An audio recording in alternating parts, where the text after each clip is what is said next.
Amid the burning ruins of Halvex Prime, Travis Cole raised his hammer over the fallen alien tyrant. Freedom was won, but at a price no one could imagine. What happened next would change everything. But first, let's go back to the beginning. Travis Cole had never been a man for grand speeches or noble causes. He built skyscrapers in the brutal Texas heat, arms scarred from steel cables and welding burns, a hard man doing harder work. So when the Janari came, a fleet of sleek black vessels that cut through the sky like blades, he didn't run to politicians or generals. He grabbed a crowbar, kissed his mother's photo in his wallet, and joined the chaos swelling in the streets. It didn't matter. Earth's defenses crumpled in days, smothered beneath psychic bombardments that turned resistance into gibbering surrender. When the final bastion fell, Travis didn't get a trial.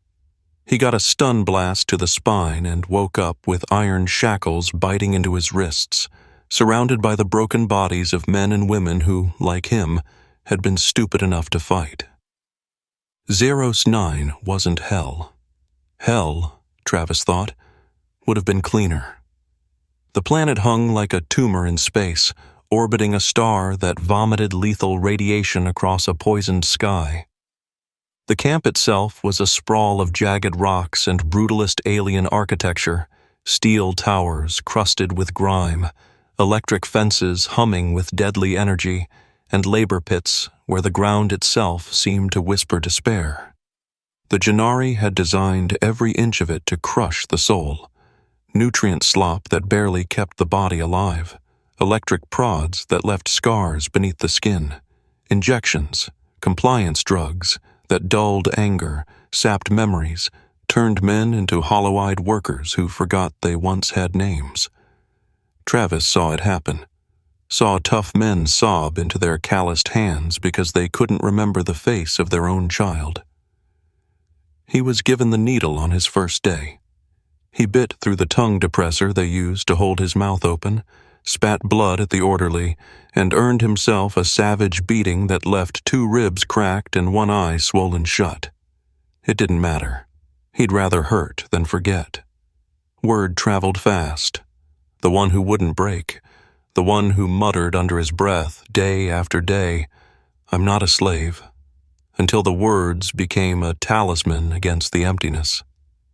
He worked the mines hauling ghost stone, a radioactive crystal that blistered skin on contact, and every time he stumbled, a guard was there with a lash or a shock baton. Travis learned to embrace the pain, to let it burn away everything except the one truth they couldn't strip from him. He was still free inside, even if the chains said otherwise. Commandant Volrek took notice. Cold, predatory, and meticulous, Volrek believed in surgical cruelty, not mindless brutality. Where others saw Travis as a nuisance, Volrek saw a contagion. A single stubborn spark could light a wildfire of rebellion, and Volrek had overseen too many uprisings on other worlds to underestimate that risk. Thus, Travis Cole became a project, an infection to be excised before it spread. Volrek personally ordered harsher punishments, longer isolation stints, even public humiliations meant to shatter whatever dignity Travis clung to. It didn't work. Every lash, every beating, every starvation sentence only sharpened the glint in Travis's one good eye. And quietly, beneath the suffering and the despair, something began to change among the prisoners. They watched him endure.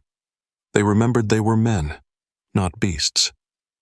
And Volrek, despite all his precision and cruelty, had made the oldest mistake in the history of conquerors. He had given them a symbol. 300 days. Travis had stopped marking time with scratched rocks a long time ago. In the minds of Zeros 9, days blurred together into a gray smear of agony. Muscles tore and mended wrong, skin cracked and bled under the radiation winds. Hope eroded like sandstone under a merciless sun. But even through the haze of misery, Travis remembered Peter Langston, the kid from Oregon with dirt still caked under his fingernails, who used to hum songs when he thought no one was listening. That day, Peter stumbled just before the second work bell, his frail body trembling like a wire ready to snap. Travis saw him falter, saw the overseer's hand drift lazily toward his weapon, and instinct screamed at him to move, to intervene. But rules in the pit were carved into bone. Interfere, and you die with them. Peter fell face first into the dust, gasping for air too thin and foul to fill his lungs. He reached out with a shaking hand toward a water unit bolted to the wall, a mere 20 paces away. His cracked lips formed a desperate whisper.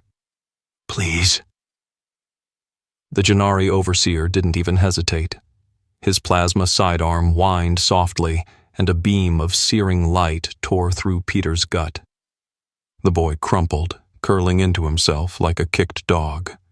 No one screamed. No one dared. Only the sound of Peter's choked, wet sobs filled the mine shaft, a grotesque symphony of cruelty and silence. Something deep inside Travis, something he had walled off with steel and hate, crumbled. Without thought, he snatched up the nearest mining spike, a crude iron tool worn slick from countless hands, and lunged. The overseer barely had time to react before the spike rammed into the soft, vulnerable join of his exoskeletal armor at the throat. A strangled gurgle escaped the alien's mouth as black ichor sprayed across the dust. For one perfect moment, the mine froze. Hope flickered across the faces of the other prisoners, an electric, dangerous thing. And then the world came crashing down. Sirens blared. Shock batons cracked against his skull. Travis fought like a man possessed, teeth bared, fists shattering against armored bodies, until numbers overwhelmed him, and the world narrowed into red and black. Volrek came personally. No words, no trial, just a nod. Travis was dragged through the processing tunnels to Isolation Sector 9, a hole dug so deep into the rock that light and sound and memory couldn't follow. They stripped him naked, beat him until he couldn't stand, and left him alone in the dark. No food, no drugs, no light. The days, if they could be called that, merged into endless black. Hunger gnawed at him, turning his guts into knots of agony. His lips split, his tongue swelled, and his mind frayed at the edges. Visions came. His mother's voice, Peter's gasping cries, Volrek's dead eyes. But Travis clung to one single burning thought. Rage. They could starve his body, leech his strength, rot his mind. It didn't matter. In the crucible of that darkness, Travis Cole was reforged, not as a prisoner, not as a victim, as a weapon. If he ever clawed his way out of that grave, he wouldn't just flee. He would rip the rot out by its roots. He would make them choke on their own cruelty. The Jannari had tried to break him. All they had done was teach him how to hate without fear. Hope was a dangerous thing on Zeros 9. Hope got you beaten. Hope got you killed. Yet, somehow, it survived, flickering in the sharp green eyes of Clara Reynolds, a woman whose hands once healed but now crafted poisons in the dark corners of the mines. Before the invasion, she'd been a biochemist, working on cancer treatments in a crisp lab on Earth. Now she brewed rebellion from scraps of rot and chemical waste. When she slipped into Travis's cell during a rare shift rotation, she moved with the cautious grace of someone who had learned the price of being seen. She pressed a cracked ceramic vial into his calloused hand, her voice barely a breath against the stone walls. "You're the only one crazy enough to make it," she whispered. Inside the vial, an antidote, her life's work compressed into a few lethal drops. It wouldn't heal the body, but it would burn the compliance drug from the brain like fire through dry timber. For days, Travis had fought the chemical fog in his veins. Now, as he tipped the liquid onto his tongue, the world sharpened painfully, 1,000 knives cutting through the mental numbness. Every scar, every humiliation roared back to life with blinding clarity. Clara had done more than hand him freedom. She had reignited the furnace inside him. Jarks was the second piece of the impossible puzzle. A Gennari technician, short for his kind and cursed with a bitter streak a mile wide. His hatred for the Gennari elite was personal. Caste systems didn't spare their own. Jarks had been promised promotion after promotion, only to watch the pure bloods claw past him. So he struck a deal, one life for another. The breakout was brutal and fast. During a shift change, as workers shuffled like beaten dogs toward their new stations, Jarks killed the power grid to the eastern barracks. In the precious seconds before backup generators roared to life, Travis struck. He moved like a force of nature, breaking bones, shattering helmets, snapping necks with the cold precision of someone who had nothing left to lose. Blood and plasma sizzled on the broken stone floors as he fought his way to the maintenance hangar, alarms shrieking behind him like wounded animals. A battered service craft, barely space-worthy, coughed to life under his trembling fingers. They opened fire before he even cleared the launch bay. Plasma bolts ripped past him, turning the sky into a lattice of death. He flew anyway, weaving and diving through clouds of debris, the battered ship rattling around him like it might disintegrate at any moment. Control panels sparked, warning klaxons screamed, but Travis didn't slow. Every second was a war, every breath a victory. The Gennari patrols closed in fast, sleek black ships designed for speed and precision. Travis had none of their firepower, none of their technology. All he had was pure animal stubbornness and a hatred so deep it blotted out fear. He dove into an asteroid field, flying blind through a labyrinth of spinning death, trusting gut instinct over sensors. Chunks of ancient rock scraped the ship's hull, tearing away panels.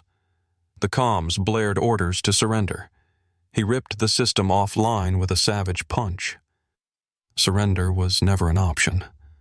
When he finally burst through the far side of the field and caught sight of the battered array of retrofitted transports and stealth frigates, the human resistance's last outpost, his ship was venting atmosphere, on fire in 3 places, and flying solely by the force of Travis Cole's will.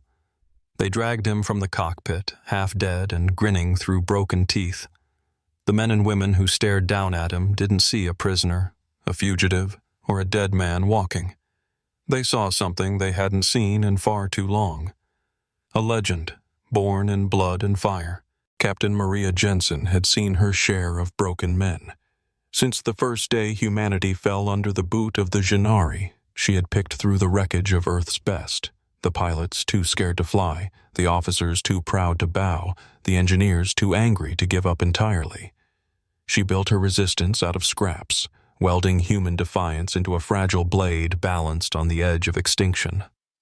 So when they hauled Travis Cole into her command bay, half dead, stinking of blood and fire, she wasn't impressed. His eyes burned with something feral, something reckless.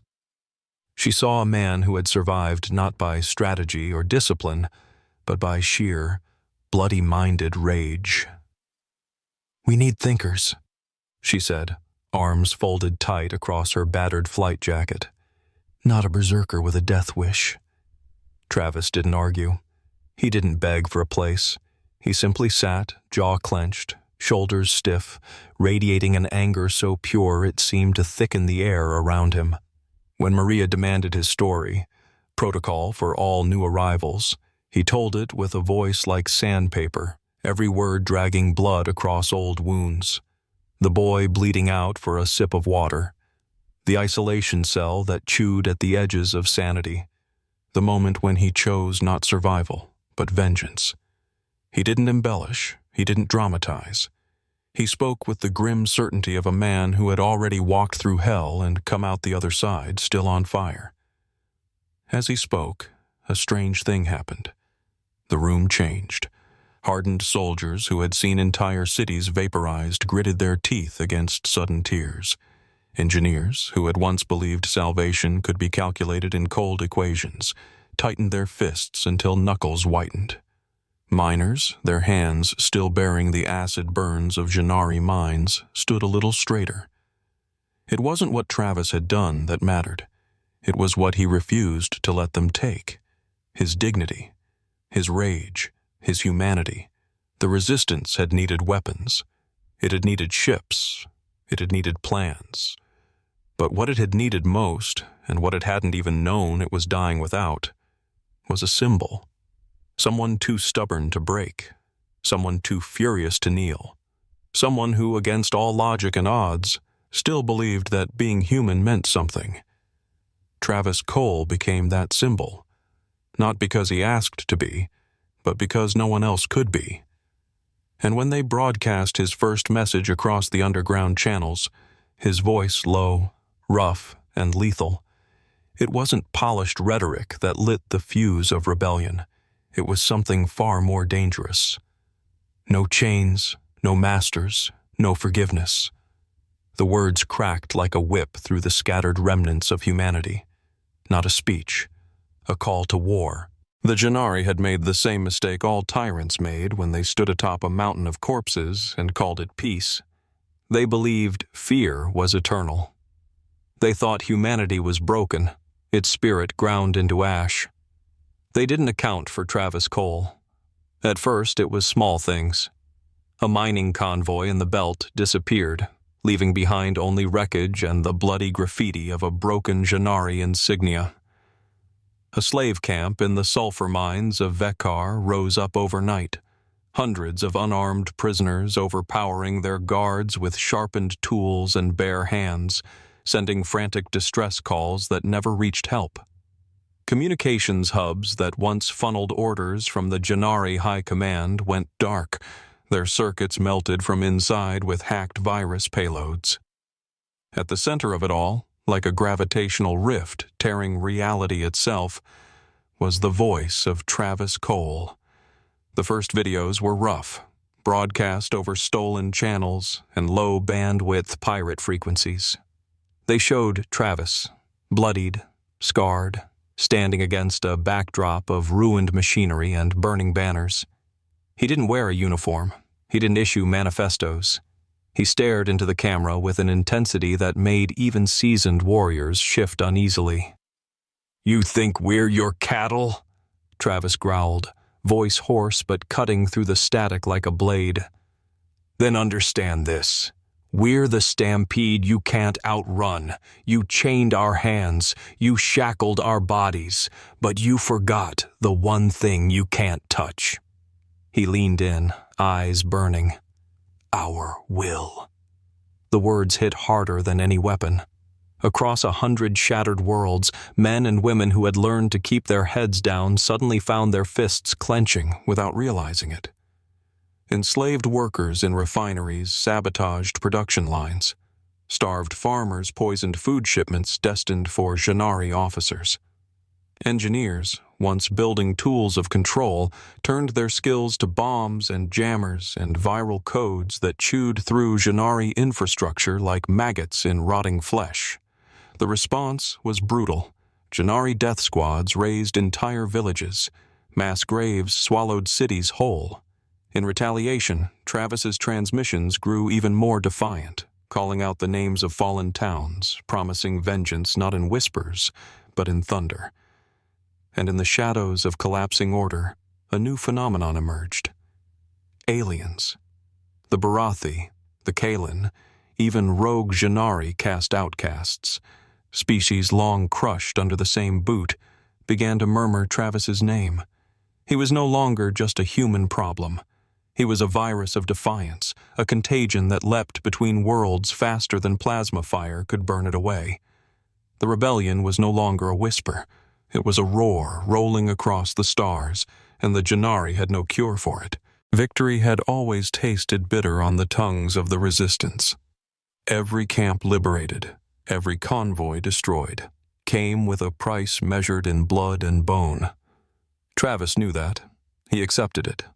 What he didn't expect was that the knife aimed for his heart would come from within. General Marcus Hale was a relic of the old Earth, square-jawed, silver-haired, a man who still believed that wars were won at conference tables, not with broken fists and stolen plasma rifles. To Hale, survival meant compromise, diplomacy, deals struck in quiet rooms while the bodies of the nameless piled up outside. He watched Travis ignite the rebellion like dry timber to a spark, and he feared it. Not the Jannari, not the war. He feared the chaos Travis represented. In secret meetings held beneath layers of false security codes and hushed conversations, Hale reached out to Jannari intermediaries. He promised them Travis' location, a chance to end the war before it consumed every remaining scrap of humanity. All he asked in return was amnesty for himself and his followers, terms scribbled out in desperation and cowardice. The betrayal hit like a hammer blow. The Jannari came with surgical precision, dark ships dropping onto the asteroid base in silence, their commandos moving like shadows under artificial starlight. No warning, no alarms, just sudden, brutal violence. Travis was in the middle of a strategy meeting when the first shots rang out, the walls erupting into molten shrapnel. He didn't hesitate. He grabbed a fallen weapon from the floor and plunged into the chaos, leading the resistance not with orders, but with action. The corridors became slaughterhouses. Friends he'd shared stolen meals with fell screaming into pools of their own blood. Plasma bolts tore through steel bulkheads like tissue paper. Travis fought like an animal, shoulder to shoulder with the last defenders, until the order to retreat was no longer a strategy but a necessity. When the survivors regrouped hours later on the broken edge of a barren moon, they were a shadow of what they had been, hollow-eyed, bleeding, furious. Travis sat apart from them, his back against a scorched rock, the stars wheeling coldly overhead. For the first time since the Gulag, doubt gnawed at him. Were they strong enough to win? Was he just leading them all into a mass grave? It was Clara who broke the silence, her voice raw but steady. She knelt in the dust before him, her hand resting lightly on his bloodied fist. "We chose this fight because of you," she said. No grand speeches, no platitudes, just simple, painful truth. In that moment, Travis realized the rebellion wasn't his to command or destroy. It lived in them now, in every scar, in every silent vow whispered by men and women who'd rather die standing than kneel another day. Betrayal had gutted them, but it hadn't ended them, and Travis Cole, wounded but unbroken, swore that Hale's betrayal would be a footnote in a story written in fire. Halvex Prime was a fortress world, a monument to Jannari dominance carved from iron and concrete and the bones of 100 conquered species. Planetary shields arced over it like the ribs of a giant beast, each one strong enough to shrug off orbital bombardments. Beneath them, supply chains pulsed like arteries, feeding the Jannari war machine across the sector. On paper, it was impregnable. On paper, they said, a human rebellion had no chance. Travis Cole didn't give a damn about paper. They struck under the cover of the Veil storms, torrential electromagnetic disturbances that had once been a curse for smugglers and pirates. Now, they were a weapon. Human operatives, using hacked Jannari drones and reverse-engineered tech stitched together from battlefield scraps, sabotaged the shield relays one by one, each detonation lighting up the night sky in jagged flashes of electric blue. When the final shield buckled and collapsed in a roaring avalanche of fire, the orbital guns rained hell. Plasma strikes gutted the industrial heart of Halvex Prime.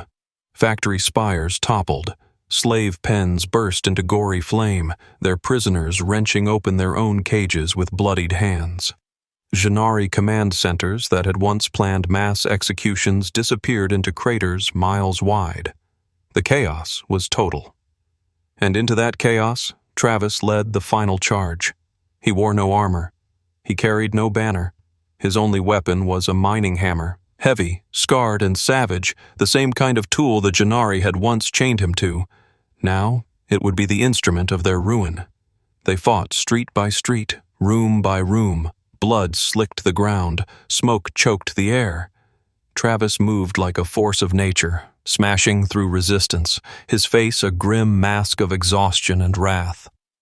The central palace, a towering monolith of black stone and gleaming silver, stood defiant above the carnage, its spires stabbing at a sky torn open by fire. Travis didn't hesitate. He tore through its gates with brute force, his hammer shattering alloy doors meant to resist artillery. Inside, waiting at the apex of the throne chamber, stood Commandant Volrek. He was older now, his once immaculate armor scored and battered, but the contempt in his yellow eyes burned as bright as ever. "You will never be free," Volrek sneered, blood already leaking from a gash above his brow where Travis's first blow had struck. Travis said nothing. He advanced with the slow, terrifying inevitability of a collapsing mountain. Volrek fought back, brutal and efficient, landing blows meant to kill. But Travis fought like a man with nothing left to lose, and everything left to avenge. Their struggle was primal, bone cracked, flesh split, roars of fury and defiance echoed off stone walls that had once heard only commands of obedience. At the end, it wasn't tactics or speed that decided it. It was raw will. Travis caught Volrek's arm mid-swing, twisted until something snapped, and drove the mining hammer into the alien's spine with a sickening crunch that echoed like a death knell. Volrek collapsed, gasping, paralyzed. His sneer faltered. Fear, true, raw, naked fear, flickered across his face for the first time. Travis leaned close, his breath ragged, the hammer dripping alien ichor onto the broken marble. "Watch me," he spat. And with that, Halvex Prime, the crown jewel of Jannari Dominion, fell. Not to an armada, not to a king, but to a man who had once been nothing but a number in a gulag. The fall of Halvex Prime was more than a military defeat. It was a rupture in the fabric of Jannari dominance, a wound they could not close fast enough to stop the bleeding. Like a signal fire in the night, it ignited revolts on every world the Jannari had dared to stamp their boots. Within days, uprisings tore through the sector, slave camps erupting into battles, supply stations sabotaged from within, entire colonies overthrowing their puppet governors and raising crude banners stitched with human hands.